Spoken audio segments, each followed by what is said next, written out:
Salt gets blamed for a lot, but it's also the reason your nerves fire, your muscles move. Today I'm breaking down exactly what salt does when it helps, when it hurts, and what happens if you cut back. If you're constantly puffy after takeout, waking up with ring marks on your fingers, or your blood pressure's creeping up, salt might be the quiet culprit. But here's the twist: you actually need it to stay alive. First, the good stuff. Pros of salt, in moderation. Sodium helps nerves send signals, muscles contract, and fluids stay balanced. Hydration helper. In heat or heavy workouts, some sodium helps you keep water where you need it. Blood pressure support. The right amount helps regulate pressure. Iodized salt.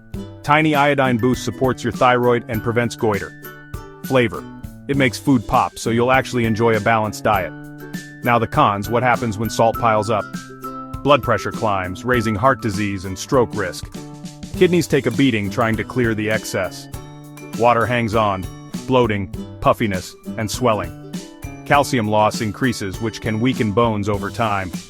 Higher long-term risk of stomach cancer with chronic excess. Where's all that salt hiding? Not just in the shaker. Bacon, ham, sausages, salami. Canned soups and sauces. Crisps, pretzels, popcorn. Burgers, pizza, fried chicken. Ready meals, frozen dinners. Pickles, soy sauce, other condiments. Cheese, especially processed slices, and even bread and bakery items quietly add up. So what if you cut back? Here's the timeline. Short term, you might get headaches, fatigue, or salty cravings as your taste buds and hormones reset. Good news, you'll drop water weight, bloating, and puffiness fast. Weeks in, blood pressure starts to fall while kidneys work easier.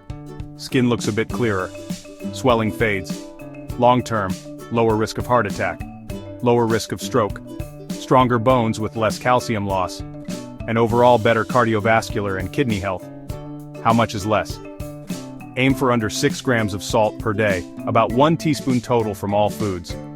That's roughly 2,300 milligrams of sodium, and many adults are well over that without realizing. Quick wins to actually do this.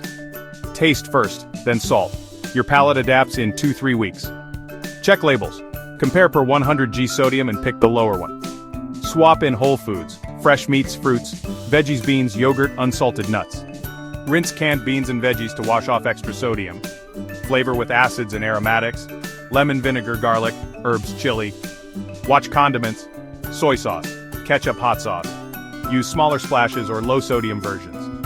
Here's my simple challenge. For 1 week, track your biggest sodium sources and swap just 2 of them. Like canned soup for homemade, or pizza for a grain bowl with a squeeze of lemon. Notice the difference in your energy, rings, and morning face. Salt isn't the villain, excess is.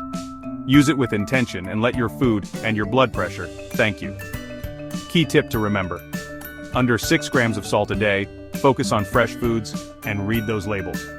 Your future heart will be very proud of you.